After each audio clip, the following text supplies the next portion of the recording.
or 10 minutes time limit. I want to introduce to you, ladies and gentlemen, your North American heavyweight champion, managed exclusively by Sir Oliver Humperdinck, the Nightmare. And across the ring, his opponent at 225.5 pounds from Lexington, Tennessee, Hot Stuff Eddie Gilbert. Your referee, Tony Torres. Well, this goal should certainly be an interesting confrontation, inasmuch as that was a couple of 3 weeks ago that in the press conference called by the Nightmare that Eddie Gilbert was relieved of his duties by the Nightmare. He took on Sir Oliver Humperdinck as its manager. Gilbert there faced with the awesome strength of the Nightmare. You got to remember too, Jim, that these two men were tag team partners at one time. They know one another's strategy quite well.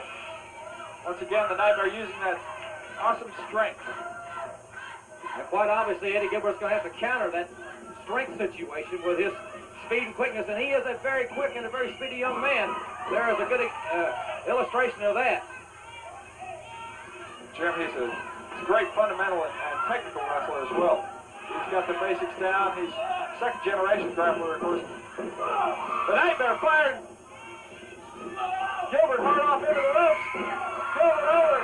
He reverses out of that body slam, and he's got the Nightmare going. He hit him a drop kick, lateral press. The Nightmare once again with that awesome strength. He powered out, tremendous strength, and now the Nightmare's coming right back after Eddie Gilbert. But Gilbert uses the ropes to his advantage. Hits the Nightmare with a kick. Arm whip, reverse, off the ropes. But Gilbert gets caught with a hard right cross to the jaw. Brother. And the Nightmare quick to the attack. Well, we knew the emotion was running very high when we saw that Grizzly Smith had paired these two, but it has been also a very physical situation. We knew it would be physical, and ladies, and now Gilbert, look at that. Gilbert going for the mask, and it really broke the concentration quite obviously of the Nightmare. Well, Eddie Gilbert is obviously going to use every single weapon that he can possibly use. I think that's a great testament to his strategy. There, press slamming. Look at that strength. He press slammed 225-pound Eddie Gilbert. A knee sunk deep into the kidney area. You could hear Eddie Gilbert there. That knee really found a home there. Now with the rear chin lock, this is a good strategic maneuver on the part of the Nightmare. You can hear the people getting behind Eddie Gilbert. Listen to that. Go, Eddie, go.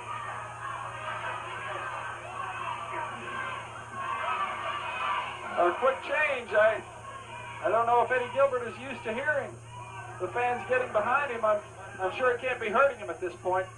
It's nice to know that somebody's behind you, especially when you're in this position. A very advantageous position for the Nightmare, I might add, because he's controlling the head and the upper shoulders there, the upper spinal column. And now Gilbert makes it to a base. He gets a little bit of distance and fires a right cross hard.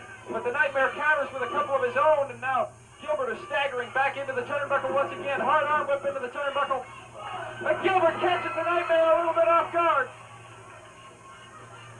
Catches him off guard with a hard forearm, and now the Nightmare goes after him and misses.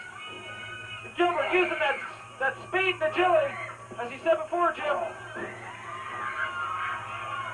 Gilbert's out quicker than the Nightmare. He's got him confused. Reverse arm whip off the ropes. And Gilbert's going up for the mask. Gilbert's going up for the mask.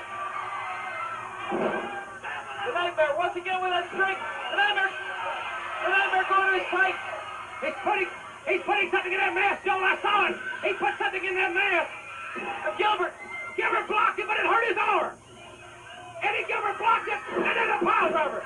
Gilbert blocked the headbutt, but it hurt his arm. The Nightmare's pile drove him. 1, 2, and 3. Eddie Gilbert knew the strategy, but to no avail. Another impressive victory. Right there you see the man, the North American champion, the Nightmare. And we'll be back with a man of the hour, Hacksaw Jim Duggan, right after this.